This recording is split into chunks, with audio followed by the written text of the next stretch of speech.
This is They Create Worlds, episode 154. Nintendo playing with controversy. If anybody wants to find me,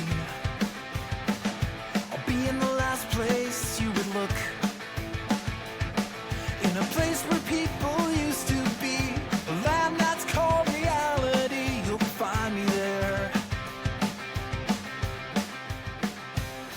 Welcome to They Create Worlds. I'm Jeffrey, and I'm joined by my co-host, Alex. Hello. So we've had a long time to sit down, Alex, and play lots and lots of card games. All sorts of card games. Ranging from all of these Mario characters to all of these various Japanese scenes around seasons of winter, summer.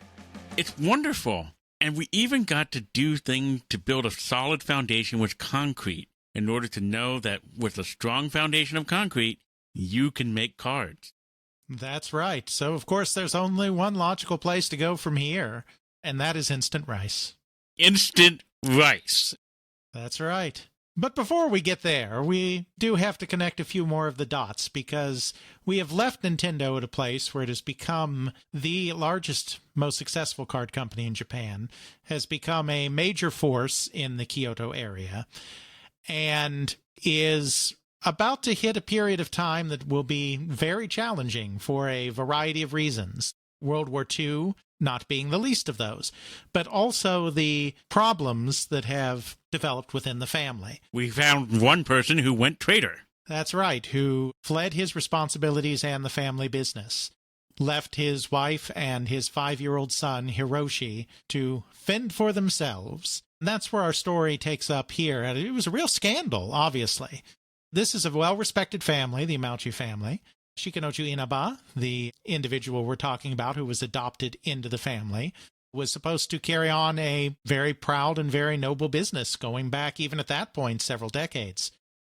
In Japan, obviously, there's a big sense of family obligation and family duty as well, even more so than I would say in many Western countries. When Shikanoju left, this was a humongous scandal.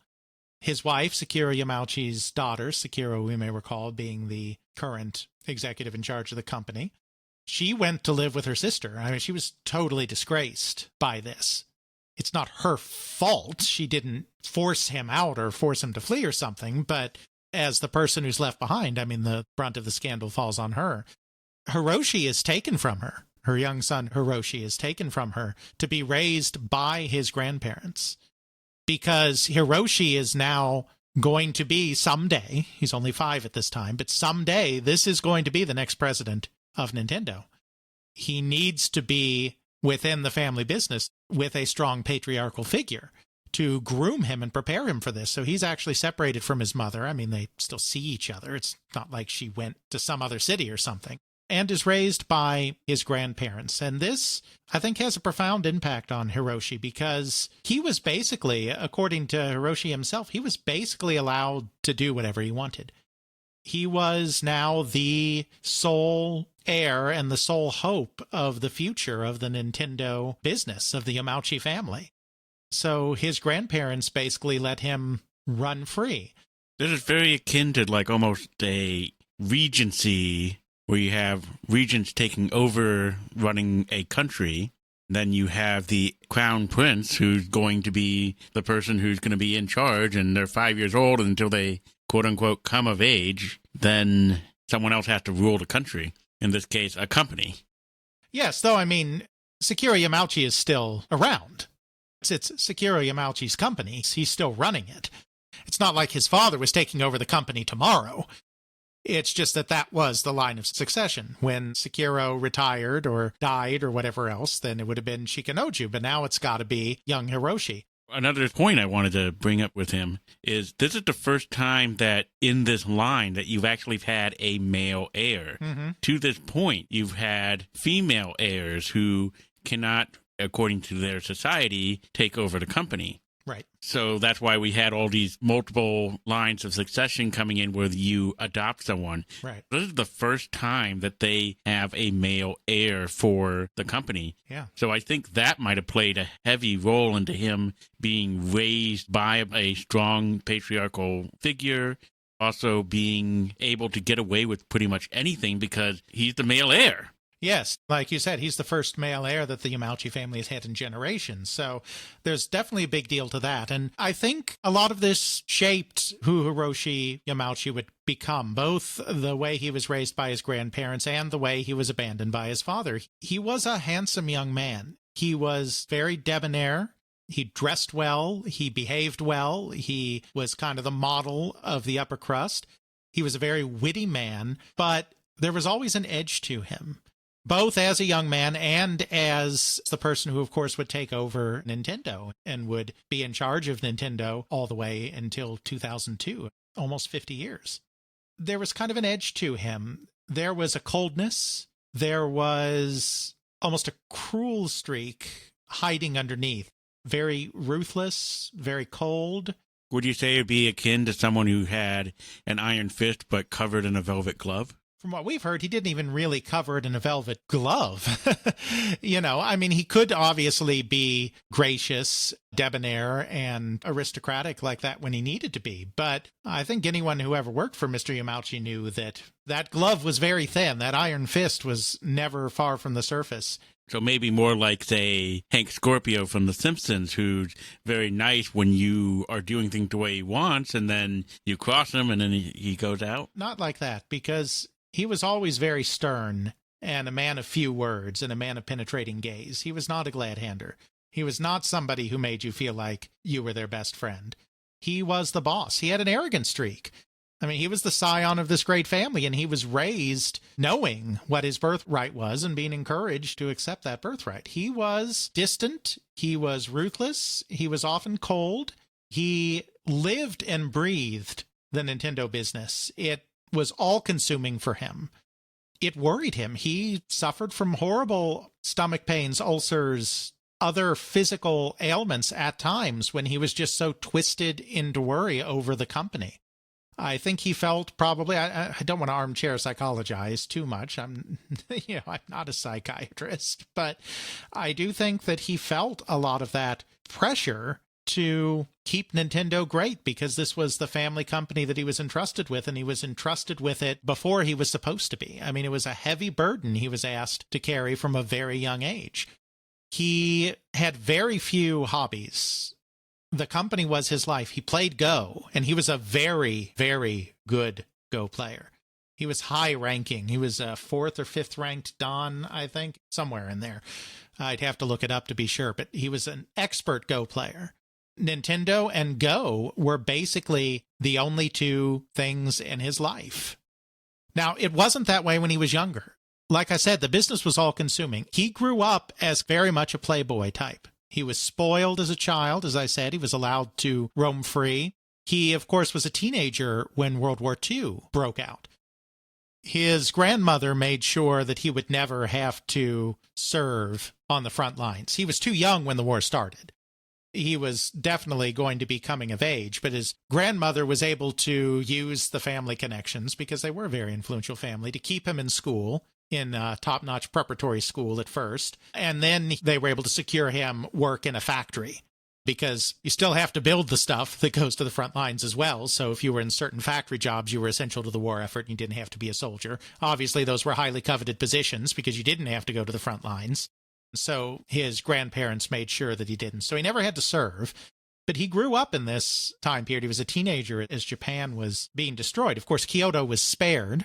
Kyoto is the one major Japanese city that was never bombed because it was the cultural heart of Japan, and it was felt that it would do more harm than good. Strategic bombing, there's a lot of problems with strategic bombing, but the idea of strategic bombing is to be demoralizing to the enemy. Whether it really works or not, well, let's just say nobody does that kind of bombing anymore. So modern military theory is that it doesn't really work. But the entire idea is to be demoralizing to the enemy. Bombing Kyoto would have had the opposite effect. It wouldn't have demoralized. It would have stiffened resolve because it was the cultural heart of Japan. It had been the imperial capital for centuries before the Meiji Revolution and the move to Tokyo. It was a center of worship. There were many, many temples. It was never bombed. It was actually chosen to be the site of the second atomic bomb drop after the Hiroshima bomb drop, but was vetoed by President Truman, and they went for Nagasaki instead. But it's not just that they didn't have the atomic bomb dropped on them. They didn't suffer the fire bombings that places like Tokyo suffered through either. The war didn't have as much of a direct effect on Kyoto as it did on some other parts of the country, though, of course, everybody suffered during the war. How could they not? For Nintendo, it was a period of distress, obviously, because they make leisure products. Leisure products aren't exactly big sellers in wartime, especially in a culture like Japan. I mean, you might say, well, okay, they make playing cards. Well, American servicemen, I mean, they took packs of playing cards with them to the front.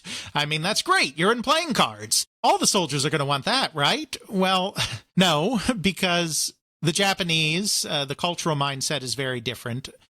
The idea of being totally and completely dedicated to an effort and having no outside distraction is very important. Amusement of all types in Japan basically stopped during the war. I mean, we talked about this some in the context of the Japanese arcades. Pachinko shut down. I mean, all the pachinko parlors in the nation were closed. The rooftop arcade spaces, the rooftop game spaces where a lot of the early electromechanical stuff could be found in Japan in this time period, those were all shut down. Distractions from the work were not permitted. So Nintendo's factories, it was a difficult time, and it was a question of will Nintendo be able to make it through this period? There's a lot of people who throw around the concept of total war. That concept being that every man, woman, and child is working toward the war effort. It's practically impossible for any culture to achieve total war. I believe it's fair to say that in World War II, the Japanese culture came as close as any society probably can to the concept of total war. Absolutely. They were actually saved because they were very useful for the propaganda purposes of the Japanese military government. We talked last time about one of the types of card games that Nintendo made, which was the Hyakunin Isshu, which were these card games where you had quotations from famous poets, and you put out all of the quotations on the floor, and then one person is reading from a card, a quotation, and then you have to scramble and find the card that has the last line of that poem on it and be the first to present it. The Japanese government decided during this time period, of course, propaganda is very important to keep your population engaged in a war effort, especially a war effort that at times is not going well, and keeping everyone committed to the single cause of national victory over the nation's enemies. So a lot of propaganda going around, true in every country in the war, not just the Axis powers, lots of propaganda in America too. One thing that the Japanese government decided to do was to commission a modified version of the Hyakunin Isshu card game, where instead of 100 poems, famous poems from famous poets, there would be 100 quotations and poems, both, some quotations, some poems, that were of a nationalist nature. Quotations that had to do with exalting the greater glory of Japan and the Japanese Empire and its glorious struggle against its enemies. Propaganda slogans, essentially. So instead of somebody reading out a poem and everyone else scrounging around for the last line, someone would read out a propagandist slogan and everyone had to scrounge around for the last line of it. They commissioned Nintendo as one of the companies to make this propaganda game. They commissioned them in 1942. We have this very same concept in today's culture, too. We do the same thing. Think of the start of the United States in the War on Terror, or say the Iraqi War. For a while, we actually had playing cards where the face cards were actually top terrorist leaders that the American government wanted to take out. This is that same kind of concept. Mm-hmm. Nintendo was one of 4 major card companies in Japan that was commissioned by the government to make these. So that's what allowed them to survive this period during World War II when their international markets are gone. You know, we had talked about how they had been exporting to the Japanese colonies and also exporting to British India, even to the United States a little bit. That international business that Sekiro Yamauchi had been carefully building up was gone. Within Japan itself, the domestic market for things like Hanafuda was gone because of the war effort.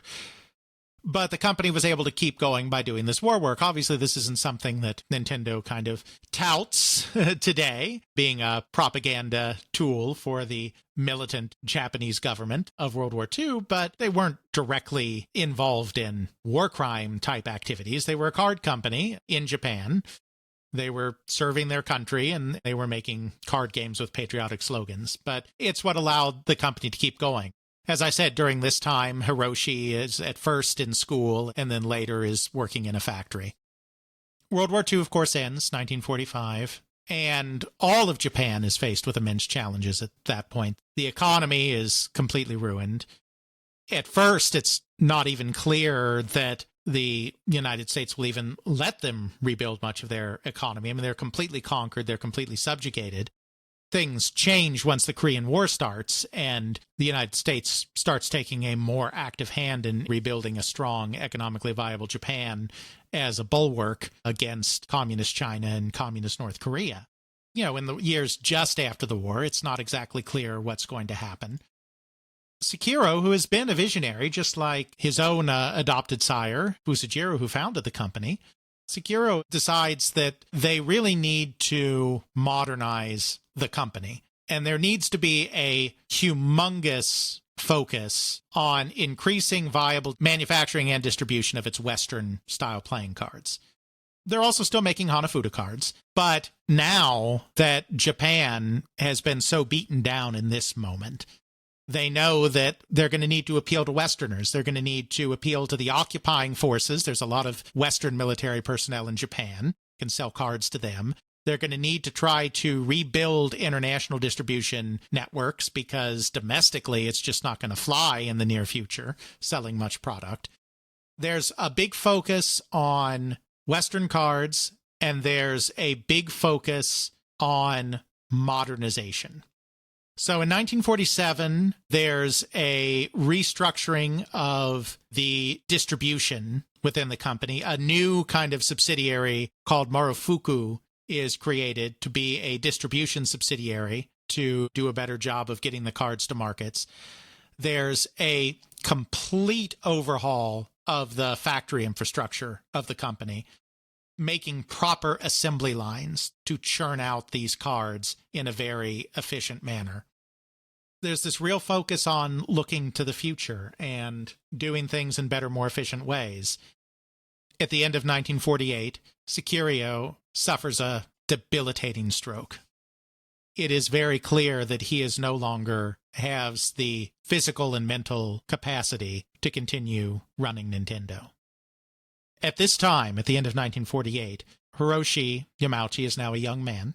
He was born in 1927, so he's in his early 20s here at this point. He has moved to Tokyo to study law at Waseda University, most prestigious university in Japan. He is enjoying a playboy lifestyle. He is young, he is rich, he is handsome. The world is his oyster. He is dining at the finest restaurants. He is entertaining. He's going to parties. He's having quite the life as a ladies' man. He's married at this point. There was a marriage arranged at a very young age. In 1945, when he was just 18, he entered into an arranged marriage with Michiko Inaba, which is no relation to his father. It's the same last name, Inaba, but it's different family. Her family is actually a long-standing samurai family, so a very prominent, prestigious family that had found success more recently in the cloisonne business. So again, they're craftsmen trying to keep things kind of in the craftsman side of things because Nintendo is a craftsman company, even though the card business is starting to become more mechanized at this point, and it's starting to become more of a manufacturing industry than a craftsman industry. Historically speaking, Nintendo and Hanafuda card making is more of a craft than anything else. He's married, but throughout his life, he was never monogamous. Hiroshi was not.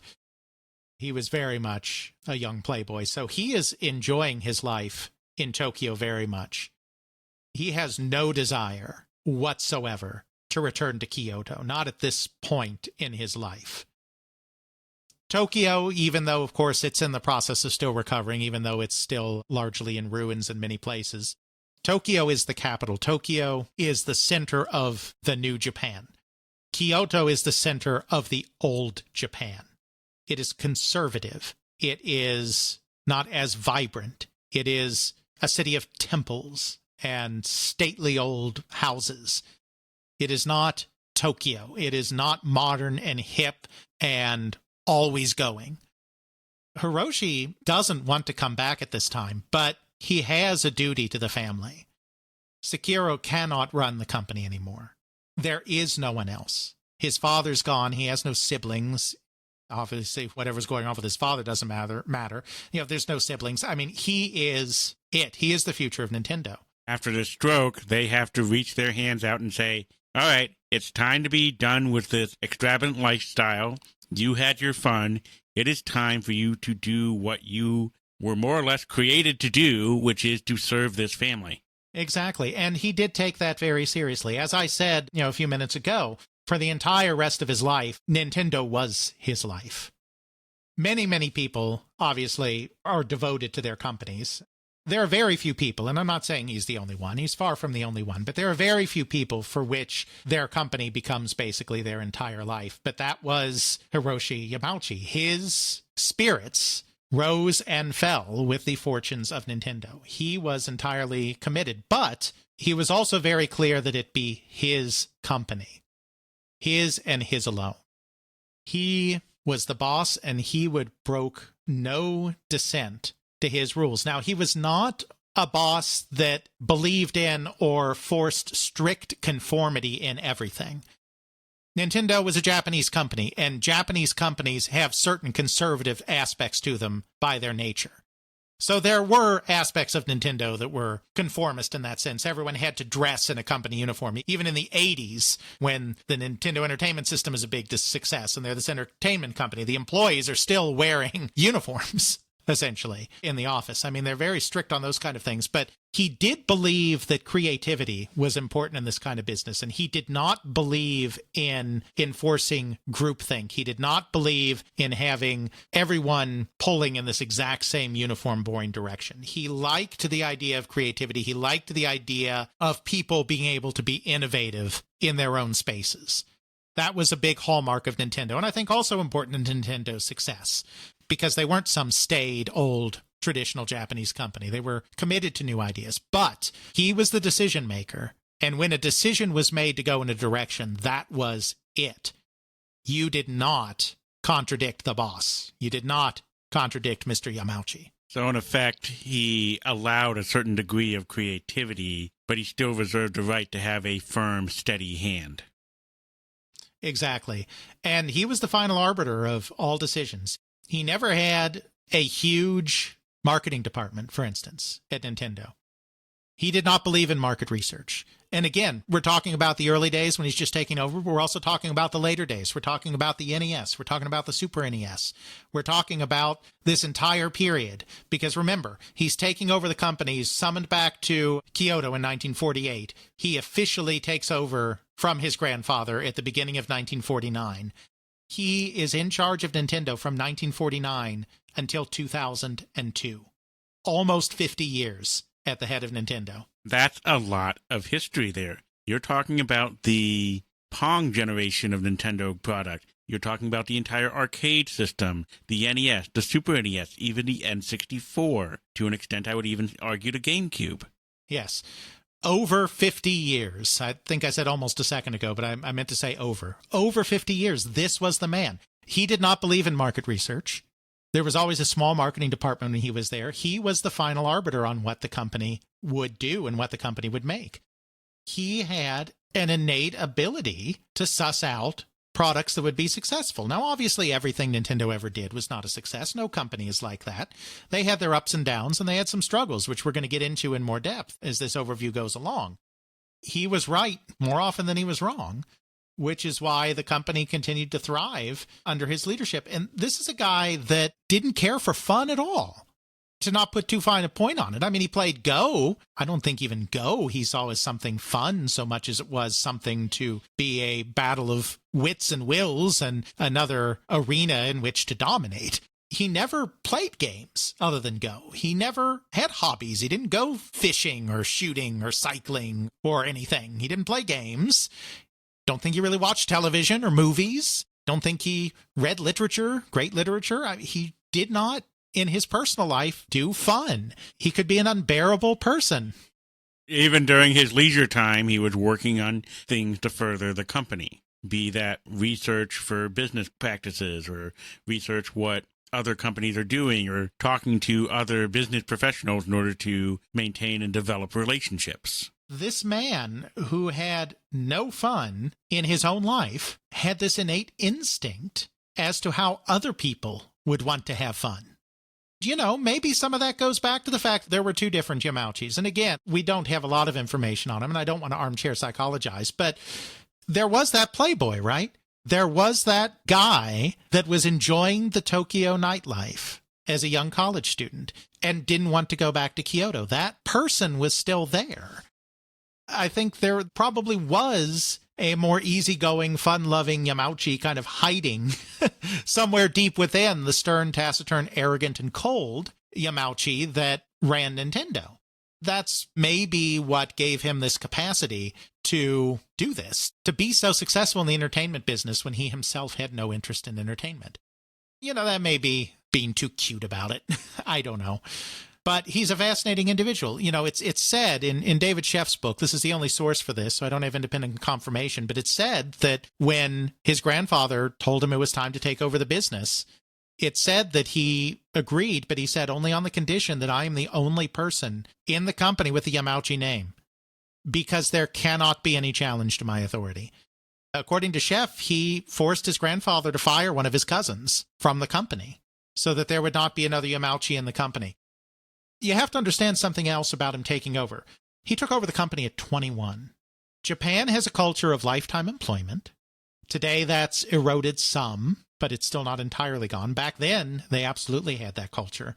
They have a culture of lifetime employment. They have a culture of revering the wisdom of elders. There were managers at Nintendo and assembly line workers at Nintendo and artists at Nintendo and whatever else at Nintendo that had been there for years and years, even decades, that knew the business inside and out, that were loyal lieutenants to Sekiro. There may have even been some people that still there that were around from Fusajiro's last days. I don't know that, but there may have been. Totally dedicated to this company, that have given their whole lives to this company. Here's Hiroshi, 21 years old, does not even have a college degree, no business experience, no management experience, living the high life in Tokyo, playing the role of a debonair playboy heir, not being a serious individual, now coming in and is going to be the head of this company with his grandfather's approval. And his grandfather's still alive for the first couple of years. His grandfather doesn't die till 1951. It's a natural succession. He's coming in to succeed his grandfather, and with his grandfather's support, and with his grandfather still alive and functioning to some degree to kind of give that stamp of approval. But that ain't easy. He was not immediately accepted by the employees of Nintendo. He was considered arrogant. He was considered inexperienced.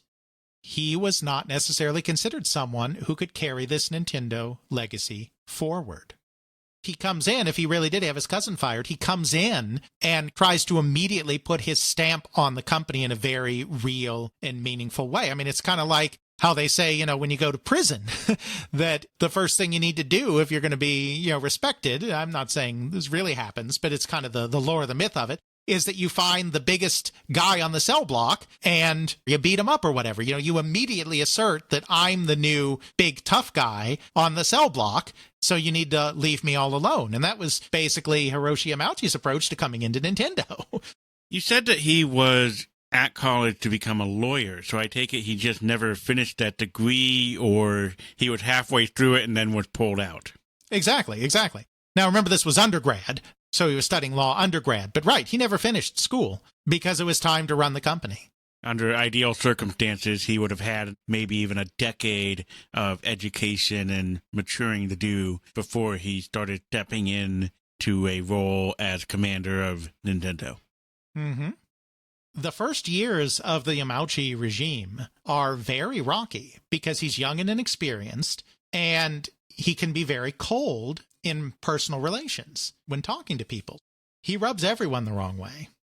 But he also has grand ambitions. He really wants to move this company forward. Some of this modernization had started under his grandfather, which we already talked about, but it was only just barely getting underway when his grandfather was incapacitated. He's very committed to moving the company forward and making it big. Really, really big. In 1951, after the death of his grandfather, he consolidates everything into a new company. They had the manufacturing, they had the distribution, they had a few different subsidiaries handling this and that little business. He brings all of this together into a new firm, Nintendo Koppai. Koppai is kind of how it's traditionally translated or pronounced by English users, but it can also be read as Karuta, and Karuta was the Japanese name for playing cards. It derived from a Portuguese term. That's kind of where it comes from. It's still a playing card company, but now it's called Nintendo Koppai. In 1952, the very next year, he decides to centralize all manufacturing efforts in a new, expanded, modern facility. Like I said, his grandfather had already started this process of modernizing the manufacturing line, of getting it to be more of an assembly line operation. But Hiroshi goes bigger and bolder on all of this. So he's reestablishing the company, essentially, corporately speaking, from an organizational standpoint. He's expanding facilities. He's building things up. He's modernizing. In 1953, they shift finally to plastic-coated cards, which is the way playing cards are made today. If you pick up a deck of playing cards in the United States, they're plastic-coated. They've got that kind of sheen and slickness to them if you hold a playing card, and that's because they're not just made of paper. It's paper coated in plastic to make them a little more durable and make them stand up more. No Japanese company had made plastic-coated playing cards before Nintendo started doing it in 1953. They were still all just in paper. All around the world it had been paper until very recently. I mean, plastics as an industry is kind of a post-World War II phenomenon. He ships the plastic-coated cards. Very modern thing. In 1954, they move into a still larger corporate headquarters. They had been in the old storefront from 1889. Then in the 30s, his grandfather had done the new cement building next door, which, was made by the cement arm of the Yamauchi family, as we discussed. Now in 1954, they're moving into an even bigger building.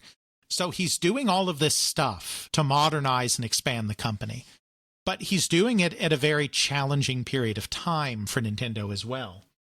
Because cards are actually not doing so hot in this time period as they had been in other times, the traditional Hanafuda and the Western trump cards alike.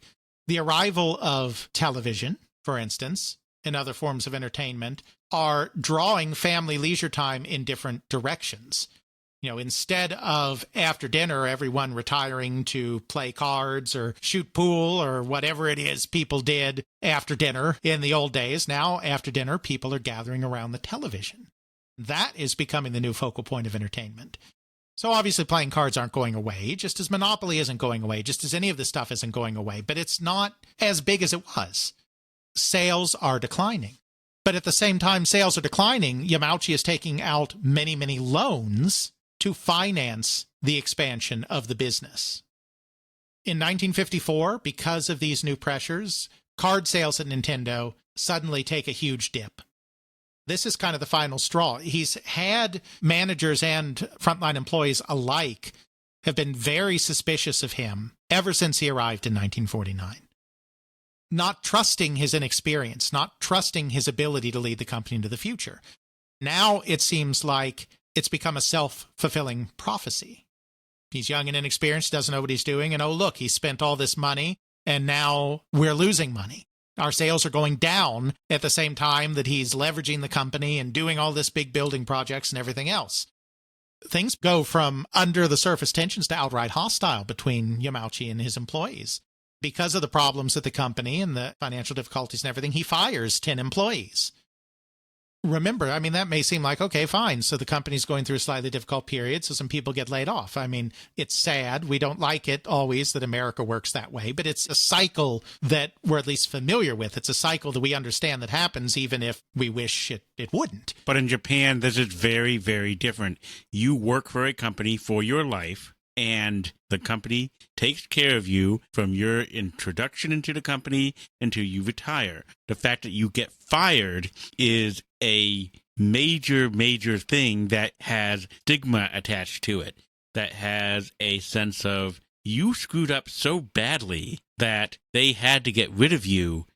That's unheard of practically. And then to fire 10 people instead of just one, but 10 people all at once, that seems insane in the eyes of many people there. It leads to a massive, massive labor standoff. The firings happened in November 1954. It's pretty clear that these are just going to be the first fired employees, that this isn't the end, that this is only the beginning. Within 5 days of this firing happening in November 1954, the 140 or so employees of Nintendo at the time form a union. 95% of the employees vote to be a part of this union. They go and demand that Yamauchi reinstate the fired employees. Yamauchi refuses, of course. He doesn't brook any dissent. That's not his way. So a strike is organized. The Nintendo workers go on strike. The strike lasts for 140 days. Starts in late 1954, carries over into 1955. It's seen as a real general test for unions in Kyoto, maybe not for all of Japan, but certainly in Kyoto specifically. It gathers a lot of outside support from union organizers and union trade publications and whatnot in the Kyoto area. There are many articles written in the union papers about Yamauchi and his fascist practices.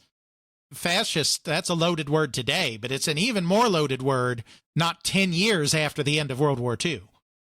This is a real struggle for the heart and soul of the company of Nintendo in this period of time. It's just amazing to think that they're on strike for nearly 4.5 months. That's a long time for a strike, and this is in a country that is not known for strikes. Right. It's a big deal. They see his lifestyle because he's not playing the playboy to the same full extent anymore, but he's still a person that likes the finer things. He is still very much an aristocrat. He grew up in a life of privilege. He grew up as the golden child in this life of privilege who could do no wrong. He spends lots of money on his personal leisure. He does go around to love hotels, as they're called in Japan, which is where you can go and rent rooms by the hour in order to have relations with a lady friend in discreet circumstances. Which are fascinating unto themselves to keep your anonymity.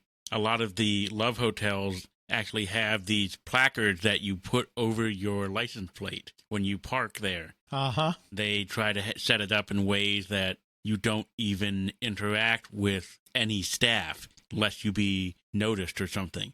You just go in. There's automatic systems set up to just go to whatever room you're going to, do your thing, you leave, take off your placard, drive off. Absolutely. He owns 2 imported cars in this time period from the United States as well. I mean, he spends a lot of money on his personal leisure and his personal lifestyle.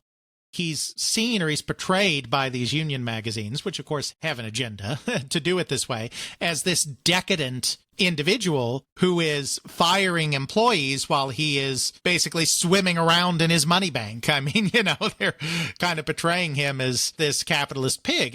They're overdoing it. I mean, there's no doubt that Yamauchi enjoyed some of the finer things in life. There's no doubt that he spent money on his personal lifestyle, but it wasn't quite as bad as the union trades wanted to make it out to be either, of course. They're propagandizing on their side. He really did eat, breathe, and live Nintendo. He wasn't just going off and getting fat while the company is doing God knows what, He wasn't Flintheart Glongold. Right. So it's a big deal. And like I said, he would often suffer throughout his life from stress-related exhaustion and ulcers and stomach ailments and all of these things. During the middle of this, the pressure becomes so unbearable that he is hospitalized for several days. just because he is so stressed and exhausted by this struggle. But he is no weakling. Even in this state, he does not give up and he does not give in, and he stands firm. It soon becomes clear to a lot of the strikers that this may not end well for them. And, I don't want to make this a whole big thing on labor politics. I'm just talking about how it was perceived according to the historical research of Florent Gorge, who is a Frenchman and a brilliant leading expert on the history of Nintendo. So I'm not saying anything about strikes and labor unions. I'm just saying how this particular instance of it all basically resolved. Many of the workers started to realize that if they continued to push like this, since it was clear Yamauchi was not going to give in, it became clear to them that if they continued this, then it might just mean the end of Nintendo, and they may all end up getting fired. They started to resent some of the union organizers. They started to feel like they were pawns in a larger game being played by these union organizers. Because like I said, this became kind of a cause célèbre throughout the entire organized labor movement within the Kyoto area. It had kind of grown bigger in that sense.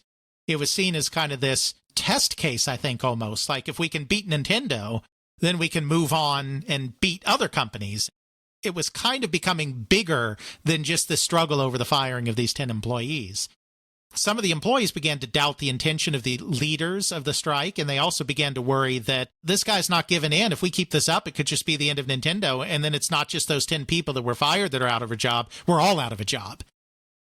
Gradually, this tide started to shift in Yamauchi's favor, and there started to be counter-demonstrations by loyal employees that were supporting him in his efforts.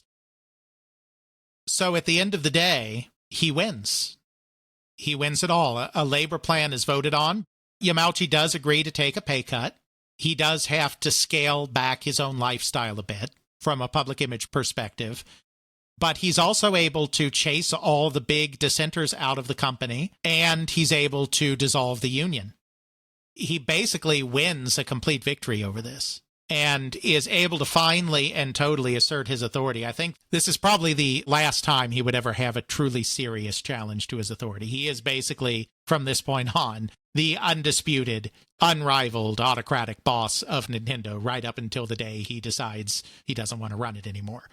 He retires in 2002. There's no indication that he was forced out. I don't think you could have forced Hiroshi Yamauchi out of Nintendo. He's got the union situation finally solved. There's still the problem, though, that the company is not in the best of shape.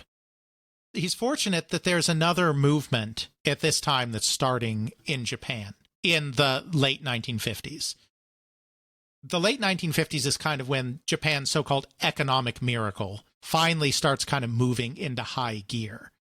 After the complete and total devastation of World War II, and the country just being practically back to being a third world country again, the combination of just Japanese work ethic and ingenuity combined with investment by America and other Western nations to have a strong ally in East Asia, which has been falling gradually to communism.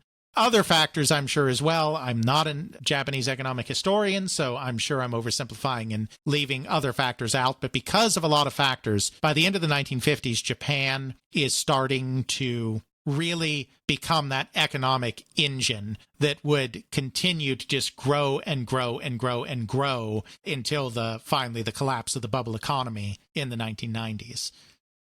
There's also a lot of children being born. There's a youth movement. Just like there was a baby boomer generation in the United States after the war, there's an explosion in births in Japan with the war being over and the economy becoming more prosperous, etc. So there's a real youth-oriented movement that is starting in the country, and there's a movement amongst parents to really dote on this generation of children. Similar to the whole baby boom thing in the United States, because the children of the baby boomers had grown up in the hardship of the Depression and then World War II. Similarly, in Japan, you had the hardship of World War II, which, from a Japanese perspective, remember, started even a couple of years earlier than it did in Europe. And then the post-war recovery. So they've had a hard time. So you have a generation that knew only hardship, and they don't want their children to have that same hardship. And so there's a lot of doting on children, on this generation, this boomer generation of children. This is a period of time when games and toys and other things that are geared towards children start to become more lucrative businesses, just as this economic prosperity takes hold.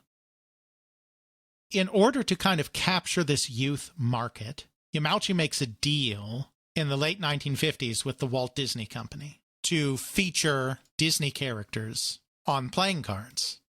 In 1959, they launch what they called Mickey cards, because they have Mickey Mouse and other Disney characters printed on the cards. They do national television advertising. They use their distribution clout that they've been building up to create a network of toy and department stores that are carrying these products. Even before the Mickey cards were launched in 1959, he started pushing new sales incentives with their distribution partners in order to turn the cards into more of a year-round business by having sales goals and sales targets and a catalog of prizes that if you hit your sales targets as someone selling Nintendo products, you could choose from a variety of prizes. He's incentivizing the salesman more and getting more of a year-round card business going, because traditionally card sales had mostly taken place in December at the end of the year. Now he's got these cards that are specifically geared towards attracting children, and the Mickey cards are a runaway success. They sell 600,000 packs of them in 1959. The company's sales grow 300% to about 600 million yen. It's a complete turnaround for the company. I looked up the cards here, and they don't really look like playing cards. I just see Disney figures here, Disney characters, what seem to be some icons for some hearts or something. Is this part of a certain game involving cards associated to kids, or is this just some sort of collectible card thing, or do you not know much about how the cards work? So they did a few different things over the years. I think the original Mickey cards were playing cards, but they also did other series. They did a series in the 60s, for instance, called the Ehon Trump series, where they came in this little box in the shape of a television, and there'd be a big image in the middle of a popular character. They started with Disney, but they moved into other beloved characters as well, both international like Popeye, but also early anime characters like Ultraman and Kutaro and whatnot. There'd be a large illustration in the middle, and you could put it in this TV-shaped box, and you just kind of have a picture in the middle. But it also had the card suits and numbers and whatnot on them as well. They did a few different things as time went on. Some of them were playing cards. Some of them had other things going on with them as well. You know, they even did some adult and erotic sets as well, not just kid sets. You know, all of this as time went on. But no, they started out as being playing cards, even though there were other contexts sometimes as well. But again, it's that Yamauchi family innovation paying off. So they went to plastic-coated cards at Hiroshi's insistence. That gave them a modern, durable product that would be more accepted than their cheap paper stuff. He greatly expanded distribution. It cost a lot of money to get that going, but he had a brand new distribution network that could reach toy and department stores. He employed modern sales techniques, like having sales goals and sales competitions and prizes and all of these things to motivate the sales force. Then he bought into the trend in youth culture and the marketing of products to children that was becoming more prevalent in Japan to hit an untapped market. Untapped by him, not untapped by anybody. After the hardship of the bank loans and the shrinking profits and the union battles in the mid-1950s, by 1960, Nintendo is once again on top of the world. But during this period of time, he also had another realization. Because in 1956, he decided to take a trip to various places in the world, to travel to Europe, to travel to the United States. Sure, he did some sightseeing and stuff while he was there, but a lot of this trip was also for business. One of the places that he went in 1956 on this trip was to Cincinnati, Ohio, which is the home of the United States Playing Card Company. the largest playing card company in the world. He wants to see how they do it because they're the big guys. They're in cards, he's in cards. He's modernizing things. He's using new techniques. He's adopting more Western techniques like the plastic coating, etc. He wants to see how the big boys do it. But the thing that really gets him when he goes and visits that company is how small their offices are. I mean, the company does well. The company's successful, but it's still kind of small. And this is the pinnacle. Nintendo is already, first they became the largest company in the Kyoto area, the largest playing card company in the Kyoto area. Then they became the largest playing card company in Japan. The next step would be to become the largest playing card company in the world, like the United States Playing Card Company is. But when Yamauchi goes there and sees that company himself, he realizes that that isn't much to aspire to. Because even the largest playing card company in the world ain't that large. I'm sure this isn't the only catalyst. I'm sure he was already thinking to himself for other reasons as well that, I want to grow this business. I want to keep the family legacy going. I want this company to become bigger and more powerful and more influential. It can be reductive. It makes great stories to point to defining, crystallizing moments and saying, this is the moment where it all changed. I'm sure it's not just that one moment. I'm sure he looked at the fact that playing card sales for a long period of time were starting to decline as television took over as the entertainment centerpiece of the home. I'm sure he could realize, even without going to the United States, that a playing card company wasn't as big as many other companies. I'm sure there was a host of analysis that he was doing that told him that they should not just be a playing card company anymore. Even though it's kind of reductive to crystallize something like that down to one moment, I do think that moment had an impact on him because it's a moment that's always discussed. Whether it was that moment in Cincinnati or just logical trends and ambitions and wanting to get bigger, once they had the profit stabilized, once those Mickey cards brought in all of the money, Yamauchi decided that it was time to grow out of the card business. And he uses the proceeds from the Disney playing cards to take Nintendo public in 1962. This is the moment when the company takes on the name that is still its name today, which is just Nintendo Company Limited. No Nintendo playing cards, no Nintendo Copy, no playing card illusions anywhere. Just Nintendo Company Limited. We're not limiting ourselves in the name to a particular form of entertainment. Exactly. If they wanted to, they could go back to the Nintendo Company Limited presents concrete for your concrete needs, if they really wanted to. Right. What this means for Nintendo has gotten a little bit confused in some of the more mainstream history books, like David Sheff's book and some of the other stuff that followed on from that.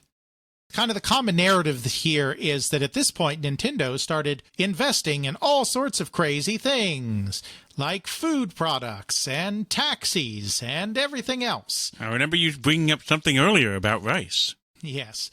So that's not exactly true. We have to divorce a little bit what Nintendo was doing from what Yamauchi was doing and from what Nintendo was doing jointly with other companies. The taxicab business, for instance. In the 1960s, Yamauchi does purchase a taxicab company in Kyoto. But it's not part of Nintendo. It's just another investment. It's a form of diversification. He's trying out other businesses to see, do I like this? Does this work? Is this something that I feel like I can manage? And doing a little bit of side money, sort of like how you and I have day jobs, but we have side hustles that we do to experiment and educate. And sometimes that brings in money. Maybe someone does sewing and sells their sewing. Someone does a little bit of art, sells some art. Some people do a podcast and people give them money because they talk for 2 hours. Who knows? Right. So he does buy a taxi cab company. The company is actually very successful, but taxi cabs are unionized. Taxi drivers are unionized. We already know that Yamauchi had himself a very bad experience from his perspective with unions. He does not want to open that can of worms again. So the taxi cab company, contrary to what some sources like Chef say, the taxi cab company actually did well for him, but he decided he didn't want it anymore because he didn't want to deal with unions, and so he sells it off before the end of the 60s. It's under a different name now, but the company's actually still in existence today, or at least it was as of a few years ago. I haven't kept up. There was that side venture. He also did a lot of real estate investment, just like his grandfather had done. He established a new company. Again, it's not part of Nintendo. It's just another Yamauchi family holding to do real estate. The word is that he invested in a love hotel, that he bought one of these love hotels. And, the joke goes that he was then one of his own best customers. That's something that's in Chef, that's in Game Over, and that's in other sources. Florent Gorge, who, like I said, is the preeminent scholar on Nintendo, he has not been able to find any concrete evidence that Yamauchi ever owned a love hotel. Now, as I said, he had real estate investments. He had a real estate investment company. So Gorge surmises that it's always possible that a love hotel was one of the holdings through that real estate company, and that he kind of masked it in there because it's a kind of sleazy thing to own. Gorge doesn't go as far as to say it's impossible that Yamauchi owned a love hotel, but he has been unable to find evidence of it. Now, David Sheff, when he did the book Game Over in the early 90s, he did have access to the Yamauchi family. Game Over is a comprehensive history of Nintendo with a focus on how the NES rose to prominence. I mean, everything pre-NES is taken care of in just a chapter or two. It's mostly about how the Nintendo Entertainment System conquered the United States. As part of his work, he was a journalist, so it's a book, but he's coming at it as a journalist. He was given access to everybody, not just at Nintendo of America, but also Nintendo of Japan. So he spoke to the Yamauchi family, and he spoke to close confidants of Hiroshi Yamauchi and the Nintendo business in Japan. Chef had good sources for a lot of his material on the Yamauchi family. We also know there are things that he does get wrong about the early Nintendo history as well. So you can't just take Chef 100%. And of course, he doesn't really have direct quotes in his book. So it's not like you can say, where did he get the information that there was a love hotel? There's not a direct quote from somebody that's saying, oh yeah, I remember when Yamauchi took me to the love hotel he owned and bragged about owning a love hotel. I mean, there's nothing like that in there. It's possible that he owned a love hotel, but it's also possible that that was just kind of a rumor. It's definitely true that Yamauchi was a philanderer. As I stated, he was married, but he also was very active with women who were not his wife. He certainly went to love hotels, and it could be that rumors started that because he was at love hotels all the time, he owned love hotels. I just don't know. But I do want to make one thing clear, and that is there are some sources that are like secondary on secondary on secondary sources that, are only reading Chef and then are parroting what Chef said, or are parroting a source that's parroting Chef, that's way removed, that sometimes will say cute things like, Nintendo owned a love hotel. Oh my. There was never a Nintendo love hotel. If there was a love hotel, it was owned by Hiroshi Yamauchi as a separate business venture. It was not a Nintendo love hotel. So no, the company that made Mario was also not involved in prostitution. That is definitely not true. There's a lot of people who just create a lot of stories around a rumor, and that is very prominent in Japanese society. We see that played out in a lot of different media and other things. It is very conceivable that because he was seen going to one of these things, someone goes, oh, he went there. Oh, yeah, he went there. Maybe he owns it. I heard he owns it. Oh, yeah, he goes there and owns it, and he has his own secret entrance because he's so rich and powerful. Or maybe because they saw him go in through a secret entrance because he's a value client. He's the president of Nintendo. He probably has better ways of interacting with people in order to go, I don't want to be seen as I go to these love hotels. So on and so forth. How the rumor got there, who knows? I imagine Gorge actually did a lot more thorough research in order to come up with the information needed to try and see if he could actually tie anything to him. He strikes me as the kind of person who would go to that level of trying to get that degree of factual detail, and Chef's book has a lot of, as you said, inaccuracies in it. Even though he had all this privileged access, I recall you mentioning before there were some issues with translations. There was issues with what he focused on, how he did it, note-taking, thoroughness, so on and so forth. Right. Just to kind of set all that to rest. Maybe there was a Love Hotel he owned, but there's a good chance there wasn't, and it definitely wasn't a Nintendo one. So then that brings us to this other thing that gets kind of misunderstood, which is the food business that he got involved in. Most sources just say that, Nintendo tried to introduce instant rice and it didn't work. That's not exactly what happened. And again, it wasn't just Nintendo. Basically what happened is that in 1958, there was a new boom in the food business in Japan with the beginning of instant ramen. Now, of course, instant ramen is something anyone, even in the United States, is very familiar with today because you can find all sorts of instant ramen, Maruchan, and other brands in the grocery store in the Asian food aisle. In 1958, instant ramen was a revelation. The idea that you could just get this really cheap cup that just has some noodles and some seasoning, and then you just add some hot water and it's ready to eat in minutes was just an absolutely astounding revolution. Is it the best thing you've ever had in your life? No. But is it cheap and filling and easy? Yes. So with the start of the instant ramen craze in 1958, there was a huge shift in Japan with a lot of companies trying to cash in on this new food trend. One food that had not been tried yet was rice. Rice, of course, is a staple of the Japanese diet. So Hiroshi Yamauchi had the idea when he saw this huge boom in instant food that this could be an area that he could get involved in and maybe make some money in. But this wasn't a solely Nintendo venture. It was actually a three-way partnership between Nintendo was involved. It wasn't just Yamauchi and a side business like the taxi cabs were. But it was a three-way business between Nintendo, another company called Umikenshi, and the University of Kyoto. More specifically, its Institute for Scientific Research on Everyday Life. The university was kind of developing the process for this product to make the instant rice. Nintendo was jointly working with another company to make and market it. Nintendo did open a new factory in the Uji district, or the town of Uji, a small town on the outskirts of Kyoto, in December 1961. They created a new company called San-O Shokuhin, which literally translates as the food products of the Three Kings. It was actually a separate company, but Nintendo was part owner of the company. The Three Kings here are Nintendo, Umikenshi, and the University of Kyoto.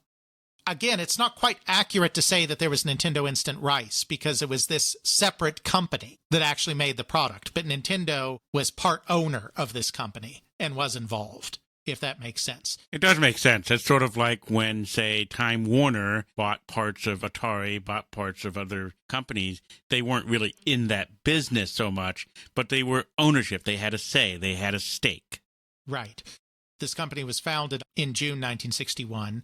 The factory was finished in December 1961, and they started making product and launched the line in 1962. The instant rice just didn't work. You can dehydrate noodles and then pour water on noodles, and then the noodles get nice and soft again.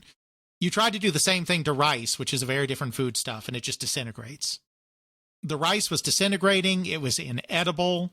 Also, rice is a very different ingredient. It's considered almost a sacred ingredient in Japan. You think of the love and care that goes into polishing rice for sake. You think of the love and care that goes into creating rice for sushi. Rice is not an ingredient that you are allowed to denigrate and demean in such a way by turning it into this dehydrated instant product that basically disintegrates when you pour water over it. The rice line failed, but the company was actually fairly successful for a few years. And this is something that all of the other histories of Nintendo that briefly mention this don't get right. Because they just say they made instant rice and it didn't work, and that's true. But the company then pivoted into seasoning, what the Japanese call furikake, which is seasoning for plain rice that is used in bento boxes and in other contexts of eating rice in Japan. So they introduced a line of furikake, and again, they used those same characters that they had the rights to on the playing cards. They did Disney and they did Popeye in their lines of seasoning because these seasonings would be used in bento boxes, and bento boxes are what school children would bring to school. You know, the way an American child would bring a lunchbox with a thermos and a sandwich and whatnot. You would bring a bento box to school in Japan. So that's why they used Disney and Popeye and all of these, because it's a children's product as well.